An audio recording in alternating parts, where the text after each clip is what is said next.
At the absolute center of this monumental event is a staggering act of absolute trust. An open declaration of ultimate backing from the most industrious member of the royal family, Princess Royal Anne, directed entirely toward the Princess of Wales, Catherine. Princess Anne accepted one final, monumental public and private responsibility. The Princess Royal strode into the vast ceremonial expanse of St. George's Hall entirely alone. Her posture was resolute, and her hands, unadorned by formal ceremonial gloves, firmly held a weathered, ancient leather box that had been pulled from the deepest vaults of Buckingham Palace. Inside that historic container rested one of the most enigmatic and politically significant treasures of the family's private collection, Queen Mary's laurel circlet. This ancient, delicate, yet immovable piece of sovereign jewelry, forged with intricate laurel leaves of pure platinum and diamonds, is not a crown of state, but a crown of internal moral authority. Historically, it has been the ultimate symbol of endurance, an artifact that accompanied the matriarchs of the family as they guided the realm through its most devastating internal crises, including the abdication trauma of the 20th century. As Princess Anne advanced across the polished wooden floors of St. George's Hall, the very room where the monarchy has traditionally celebrated its moments of absolute survival and supreme triumph, the atmosphere turned ice-cold with anticipation. Anne did not look toward the sovereign's throne, nor did she seek the validation of the assembled counselors. Her gaze was locked entirely on Catherine. With a deliberate, unhurried precision that signaled total finality, Princess Anne raised the historic laurel circlet high into the dim, warm light of the hall's chandeliers. In that breathtaking moment, Catherine, the Princess of Wales, took a step forward and gracefully dropped to her knees. This was not a gesture of subservience to political power, but a profound, reverent manifestation of historical humility. By kneeling before the Princess Royal, Catherine demonstrated an immense, heartfelt respect from the younger generation toward the battle-tested elders who came before her. It was a visible, undeniable declaration of her absolute devotion to the ancient, unyielding traditions left behind by Co-Nurhuang Elizabeth II. Princess Anne then lowered her arms and gently but firmly placed Queen Mary's laurel circlet upon Catherine's head. With that singular monumental movement, Catherine was officially anointed as the new, undisputed spiritual and internal leader of the royal family. The act served as an ultimate shield, a supreme protective barrier forged by Princess Anne herself to guard Catherine's reputation and authority against any future institutional storms. The message sent to the entire establishment was undeniable. While Prince William remains the rightful constitutional heir to the throne, it is Catherine who has been officially trusted with the internal moral compass, the family cohesion, and the spiritual survival of the Windsor dynasty.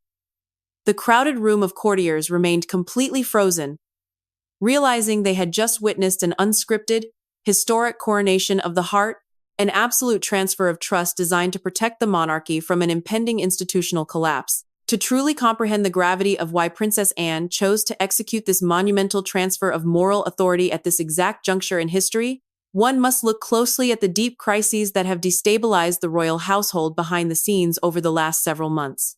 The public saw only smooth transitions and carefully worded palace press releases, but behind the closed doors of the royal residences, the year 2026 had brought an immense, terrifying pressure upon the House of Windsor. The delicate architecture of the monarchy was facing its greatest challenge since the turn of the century, a challenge that began 5 months ago during what was supposed to be a standard, peaceful family gathering at Sandringham. It was during a private, internal commemoration marking the anniversary of the accession of the late Queen Elizabeth II when the first fractures in the sovereign foundation became undeniably visible to the inner circle. King Charles III had stood before his family and a small group of trusted privy councillors to deliver an important speech regarding the future distribution of royal duties and the gradual reduction of his public schedule due to his ongoing battle with illness. Midway through his remarks, a sudden, terrifying shift occurred. The king began to stammer, losing the thread of his speech as his voice grew fainter. He dropped his official documents to the floor and stood completely frozen, his eyes vacant and his orientation momentarily lost. In that single, agonizing minute, the room fell into absolute chaos. The grand protocol that had governed the family for centuries instantly collapsed. Queen Camilla, consumed by an immediate and overwhelming panic, began loudly calling for the king's personal medical team and military aides. her voice echoing off the walls in a manner that threatened to trigger a red alert across the entire estate. Prince William, torn between his duty as the heir and his instinct as a son, rushed to his father's side, his attention entirely consumed by the physical frailty of the monarch. The younger members of the family looked on in sheer terror, and the high-ranking courtiers stood paralyzed, realizing that a medical emergency of this magnitude, if leaked to the aggressive press outside, could cause a global media panic. Amidst this rising tide of collective hysteria, Catherine, the Princess of Wales, demonstrated a calm, chilling composure that would forever alter her standing within the family. While everyone else succumbed to fear, Catherine moved with an unmatched tactical precision. Without raising her voice, she then stepped directly into the center of the room to restore order. She calmly but firmly directed Sophie, the Duchess of Edinburgh, to step forward and anchor Queen Camilla, gently preventing her from escalating the panic.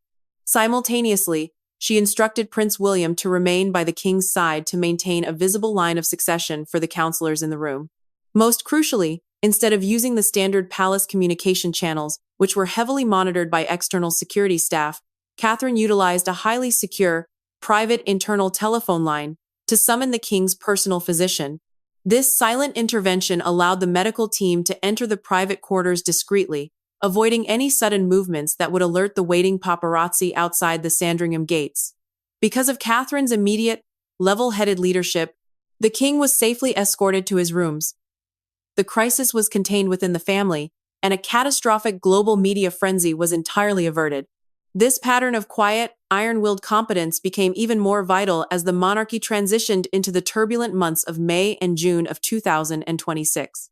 During this period, the international press corps began escalating their demands for institutional clarity, openly challenging the palace to reveal the exact governmental contingency plans for when the king was resting or undergoing treatment.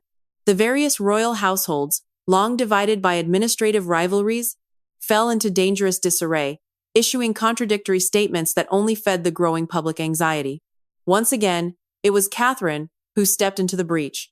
Recognizing that the structural stability of the monarchy was at stake, the Princess of Wales bypassed the traditional bureaucratic delays and personally called for a combined emergency meeting of all the major royal households at Kensington Palace. She did not use the heavy-handed, legalistic authority of a sovereign decree. Instead, she used her immense moral weight to unite the warring factions. Catherine established a completely transparent, unified communication strategy that focused on total family solidarity, ensuring that every public message released from that moment on spoke with one reassuring, unbreakable voice. Watching from the sidelines, Princess Anne observed these developments with deep, analytical precision. The Princess Royal, who had spent her entire life evaluating the strengths and weaknesses of those around her, recognized that the traditional structures of the monarchy could easily fracture under the weight of the king's declining health. She saw that the household required something much deeper than a constitutional placeholder. It required a leader who possessed the genuine psychological strength to hold the family together when the formal rules crumbled. Catherine had proven that she was the only member of the modern family capable of shielding the monarchy, managing internal crises with total discretion, and reassuring a worried public without resorting to aggressive legal measures. It was this realization, forged in the fires of the Sandringham crisis and the media storms of the summer, that convinced Princess Anne that the time had come to pass the ultimate spiritual torch to the Princess of Wales. The profound shift in internal authority did not occur within an emotional vacuum, and the days leading up to the historic gathering at St. George's Hall were marked by intense, quiet negotiations behind the high stone walls of the royal residences. At the center of this underlying tension was Queen Camilla, whose psychological state during the summer of 2026 had grown increasingly vulnerable. As the devoted wife of a reigning monarch whose physical capabilities were visibly diminishing, Camilla felt an overwhelming, deeply personal responsibility to guard her husband's sovereign dignity and, by extension, protect her own precarious standing within the traditional hierarchy. For years, she had navigated the complex, often unforgiving corridors of the palace establishment, securing her position through sheer endurance. Yet the sudden, quiet realignment of internal moral power, orchestrated by Princess Anne, threatened to destabilize everything she had fought to maintain. The simmering tension reached a critical turning point exactly 3 weeks before the coronation of the heart was set to take place. Inside the private morning room at Clarence's house, a fierce, closed-door confrontation erupted between the two most senior women born into the old era of the monarchy. Queen Camilla, having caught wind of a secret declaration being drafted for the king's signature, confronted Princess Anne directly. Camilla was deeply wounded and defensive, viewing this unannounced transfer of family leadership as a silent, institutional vote of no confidence against her ability to manage the household. She believed that as the queen consort, she should naturally remain the ultimate authority over internal family matters during her husband's illness.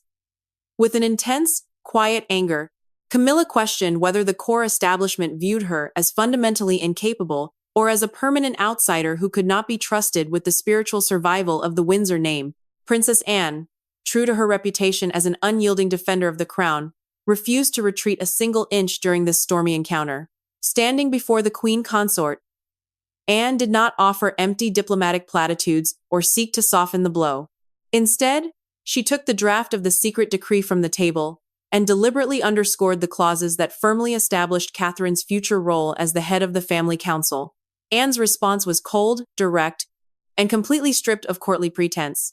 She made it entirely clear that the decision to elevate Catherine had absolutely nothing to do with personal slights, social snobbery, or malice against Camilla's position. Rather, it was a cold, pragmatic assessment of long-term institutional survival. Anne looked at Camilla and delivered a definitive statement that would echo through the palace corridors. This is a story about trust and the willingness to carry the heaviest burdens, not about mere ranks on a piece of paper. Through this sharp declaration, the Princess Royal proved to the Queen Consort that the elevation of Catherine was never designed to humiliate or diminish the standing of the current monarch or his wife.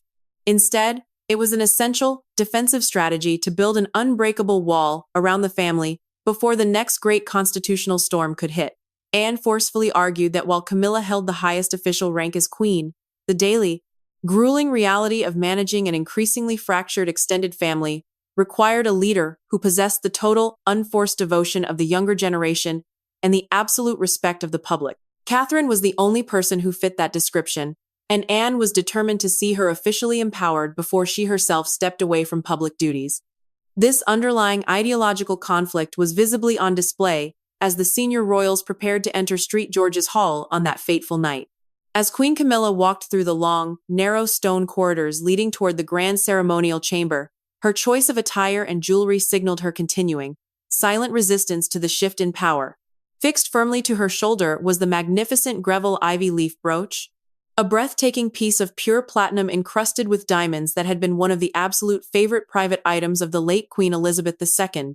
To the casual observer, it was simply a display of historic royal luxury, but to the sharp, highly analytical journalists and courtiers watching from the sides, it was a calculated piece of behavioral cryptology. By wearing one of the late monarch's most personal treasures, Camilla was sending a powerful, unvoiced message directly to Princess Anne. You may alter the internal rules of trust, but I remain the true keeper of the late Queen's visible legacy. The atmosphere in the corridor became incredibly tense as Princess Anne came face to face with Camilla just moments before the heavy oak doors of the hall swung open.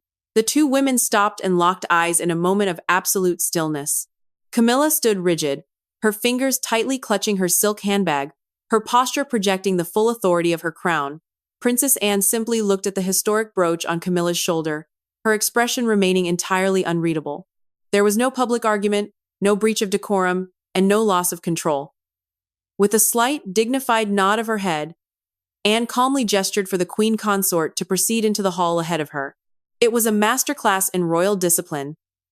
Anne willingly granted Camilla the superficial victory of walking first according to formal rank, knowing full well that within the next few minutes, the true, lasting spiritual authority over the House of Windsor would be permanently transferred to the Princess of Wales. The true measure of Catherine's extraordinary readiness for this unprecedented role was demonstrated not during the elegant choreography of the ceremony itself, but in her brilliant management of a severe, pre-dawn crisis that threatened to completely derail the family union before it could even begin. When the confidential invitations to the Windsor ceremony were dispatched under a sealed royal instruction, a fierce wave of resistance erupted within the darker corners of the royal estate. The most explosive pushback came from Prince Andrew, who viewed the sudden elevation of Catherine as a profound personal slight against his seniority and an institutional insult to his generation. In a fit of absolute rage, Andrew openly tore his invitation in half and sent a formal message back to the palace, declaring that he would refuse to attend a gathering that granted an outsider moral authority over born royals who were decades older than her. When the news of this direct challenge reached Kensington Palace, Prince William reacted with intense anxiety, recognizing that a public boycott by a senior family member would turn Princess Anne's final act of public duty into a humiliating media scandal. But Catherine refused to let panic dictate the response. Instead of asking the king to issue an aggressive, legalistic sovereign command to force obedience, the Princess of Wales decided to handle the rebellion through a display of sheer psychological mastery. At exactly 2 hours in the morning on the day of the ceremony, Catherine personally placed a telephone call directly to Prince Andrew's private quarters, bypassing all the traditional secretaries and courtiers who usually managed royal communication. When Andrew answered the telephone with a harsh, defensive tone, demanding to know if she was calling to use the authority of the king to threaten his standing, Catherine remained completely unmoved. Her voice remained low, incredibly calm, and entirely stripped of any institutional arrogance. She did not reference royal ranks, she did not cite the sealed royal declaration, and she did not invoke the name of King Charles III. Instead, she chose to speak from a position of profound, unyielding family responsibility. She told him that she was calling not as the future queen, but as the mother of George, Charlotte, and Louis, and as a woman who understood the true cost of institutional isolation. Catherine looked past his anger and spoke directly to his deepest anxieties as a father. She calmly told him that when the inevitable institutional storms hit the family in the coming years, she would be the one standing at the center of the storm, and she would be the one responsible for protecting the future of the younger generation. She looked him in the eye through the phone and told him that she would not only protect her own children, but she would also use her moral authority to shield his own daughters, Princess Beatrice and Princess Eugenie, from the brutal, unforgiving bourreau du learn that frequently targeted their household. Catherine delivered a final, devastating sentence that completely disarmed his defense. "I do not need you to kneel before me, Uncle Andrew. I need you to stand there beside your family so that your daughters can see that the house we live in is not falling apart." The absolute genius of this intervention left Prince Andrew completely silent on the other end of the line for several long seconds. By shifting the entire argument away from royal hierarchy and placing it squarely on the protection of his own children, Catherine effectively neutralized his ability to rebel without appearing completely self-serving. Andrew surrendered to her logic, agreeing to travel to Windsor Castle for the ceremony, under the strict condition that he would not pretend to show enthusiastic approval. Catherine accepted those terms immediately. Before she had even touched the historic laurel circlet, she had successfully conquered the most hostile member of the family through sheer emotional intelligence and tactical foresight, proving to everyone watching that Princess Anne's immense faith in her was entirely justified. This magnificent display of strategic brilliance formed the immediate backdrop as the heavy doors of St. George's Hall closed, and the solemn ceremony commenced. The moment of coronation was steeped in a deep, historic atmosphere that felt far grander than any standard constitutional appointment. As Catherine advanced toward the center of the chamber, the sheer weight of the transition settled over every person in attendance. Princess Anne, standing firm as the absolute rock of the dynasty, raised Queen Mary's laurel circlet with steady hands, ensuring that the entire room could see the physical manifestation of the trust she was passing down. When the platinum leaves finally touched Catherine's hair, the older woman placed both of her hands firmly on the young princess's shoulders, leaning forward to whisper a final, sacred command that summarized her entire life of service. "Hold them together when the rest of us no longer can." As Catherine rose to her feet, now officially anchored as the spiritual leader of the House of Windsor, the assembled courtiers broke into a formal applause, but the underlying tension remained thick. Catherine did not look around the room with a sense of personal triumph. Her face remained a portrait of solemn determination, her eyes reflecting a profound understanding of the immense, crushing burden she had just accepted. She had not sought this power, nor had she planned for it, but she had accepted it as a sacred vow to protect the survival of the institution. Princess Anne stood beside her, a look of quiet relief passing over her sharp features for the first time in decades. The transition was complete, the shield had been forged, and the ultimate moral defense of the British monarchy, was now firmly placed in the hands of the one woman capable of carrying it into the future. The dramatic culmination of the ceremony at Windsor Castle did not mark the end of the strategic maneuvers, but rather signaled the initiation of a profound, hidden chapter that took place during the private family gathering later that evening. With the official crowds departed, and the intense glare of the media temporarily held at bay outside the castle walls, the senior members of the House of Windsor retreated to a secure, candlelit dining room tucked deep within the private apartments of the estate. It was here, away from the watchful eyes of secretaries and advisors, that the true emotional and political reality of this historic day was meant to be finalized. The table was set with a quiet, unpretentious elegance, but the air remained thick with the lingering shocks of the public coronation that had unfolded just hours earlier inside St. George's Hall. As the family members took their places around the polished mahogany table, Catherine executed a brilliant tactical movement that immediately altered the psychological dynamic of the entire room. According to the strict rules of royal precedence that had dictated court life for centuries, Catherine, by virtue of her newly confirmed status as the chosen internal leader of the monarchy, was supposed to occupy a highly prominent ceremonial chair situated directly at the right hand of King Charles III.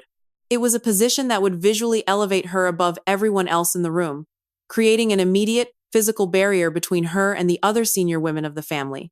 Instead of accepting this formal arrangement, Catherine quietly but firmly bypassed the designated seat of honor. She walked directly toward the far end of the table and pulled out an ordinary, non-ceremonial chair positioned squarely between Princess Anne and Queen Camilla. By deliberately rejecting the superficial trapping of her new rank, Catherine sent an undeniable, powerful signal to everyone present. Her new moral authority would never be used to isolate, humiliate, or create a distant rival court within the family. She was not there to rule over them through legalistic decrees. She was there to stand beside them in the trenches of the impending institutional storm. Princess Anne watched this subtle act of humility with an immense, silent satisfaction, recognizing it as the exact brand of selfless wisdom that the monarchy required to survive its current internal fragmentation. Once the family had settled into this unexpected arrangement, Catherine turned her full attention toward Queen Camilla, whose emotional state remained highly defensive and deeply wounded. Recognizing that a lasting family unity could never be achieved if the king's wife felt permanently marginalized or publicly rejected, Catherine reached across the space between them and gently placed both of her hands over Camilla's trembling fingers. In a moment of absolute, breathtaking vulnerability that stunned the onlookers at the table, the young Princess of Wales leaned forward and offered the Queen Consort a warm, deeply sincere embrace that completely broke through the freezing silence of the room. Catherine spoke in a soft, steady tone that was filled with immense respect and absolute clarity. She assured Camilla that the introduction of Queen Mary's laurel circlet was never designed to act as a weapon of exclusion or a tool of revenge against her household. She looked Camilla directly in the eyes and told her that this new role was not a manifestation of a rival queenship, nor did it erase the immense sacrifices and devotion that Camilla had shown to King Charles throughout his long reign. Catherine calmly explained that her new duties were meant to lift the grueling, exhaustive burden of internal family disputes off the shoulders of the current monarch and his wife, allowing them to focus entirely on his health and recovery without being consumed by the daily anxieties of the extended household. This masterful display of emotional intelligence and profound compassion had a devastatingly beautiful effect on Queen Camilla. The hard, defensive armor that the Queen Consort had worn throughout the day completely dissolved. For the first time in months, the visible tension left her face, and her eyes filled with tears as she realized that her position was not being destroyed, but rather shielded by the one woman who possessed the true trust of the public. Camilla turned her hand over and firmly gripped Catherine's wrist, offering a silent, broken gesture of acceptance that signaled an end to the subterranean war over family loyalty. Witnessing this extraordinary act of reconciliation, King Charles III rose from his seat at the head of the table, his face illuminated by a profound sense of relief that he had not experienced since the beginning of his illness. His voice was filled with a deep emotion as he addressed the gathered family. The king openly admitted that his sovereign authority could command absolute obedience from his subjects, but it could never manufacture closeness, safety, or genuine love within a home. He looked directly at Catherine and delivered a powerful, lasting tribute that would forever define her legacy. "The royal declaration gave you official authority, my dear," but your immense compassion has just given you absolute legitimacy. King Charles finally understood that while political power could preserve the cold, physical structure of an empire, only unconditional trust and selfless love could preserve the beating heart of a family. Princess Anne then reached into her pocket and placed the small, historic gold insignia of the Internal Family Council onto the table beside Catherine's hand, officially confirming that her own lifelong guard duty had ended, and the future of the Windsor dynasty was now securely anchored in the hands of its most perfect guardian. The profound echoes of that fateful evening inside St. George's Hall continue to reverberate across the global landscape, signaling the definitive commencement of a completely new era for the British monarchy. As the morning sun rose over the ancient stone battlements of Windsor Castle on the day following the secret coronation of the heart, the international media landscape exploded with the realization that a seismic, irreversible shift in sovereign power had occurred. Front pages across the world abandoned their routine political coverages to feature the breathtaking image of Princess Anne placing Queen Mary's laurel circlet upon the head of a kneeling Catherine. The global public did not merely see a routine promotion or a standard courtly appointment. They recognized it as the official crowning of the only individual left with the moral authority to save the House of Windsor from its impending institutional storms. For Princess Anne, the completion of this monumental transfer marked the quiet, triumphant closing of a lifelong chapter of relentless, unyielding service to the crown. Having spent decades acting as the immovable anchor of her family, confronting relatives whom others feared to challenge, and carrying the heaviest burdens of the estate without ever demanding public praise, the Princess Royal had finally executed her ultimate act of duty. By ensuring that Catherine was officially empowered with the leadership of the Internal Family Council, before she herself retreated from the daily exhaustion of public life, Anne had successfully built an impenetrable wall around the future of the monarchy. She had not surrendered her post out of weakness. She had passed the torch with a brilliant, calculated foresight to the only person capable of keeping its flame alive. The true significance of this historical transition rests now in the hands of the Princess of Wales, who must navigate the treacherous waters of a fracturing empire while holding the fragile pieces of her family together. Catherine did not emerge from the walls of Windsor Castle with the triumphant air of an ambitious victor.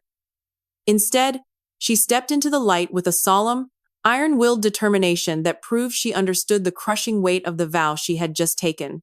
She had accepted Queen Mary's laurel circlet not as an ornament of pride, but as a heavy shield of protection for her children, her husband, and the generations yet unborn. Behind the scenes, the internal dynamics of the palace have already begun to stabilize around her quiet leadership. The warring households have fallen silent. The defensive anxieties of Queen Camilla have been permanently soothed by Catherine's unmatched compassion.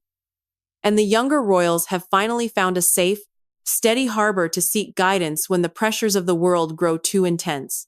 The real question for the global audience watching this magnificent saga unfold is no longer whether Catherine possesses the strength to become queen one day. The true, burning question is how quickly that fateful day will arrive, and whether the ancient crown she is guarding right now will remain strong enough to survive the storms of tomorrow. Thank you for watching this deep investigative report. Please do not forget to like and subscribe to our channel so you never miss a single crucial update on the inner workings of the royal family. And we will see you in the next broadcast.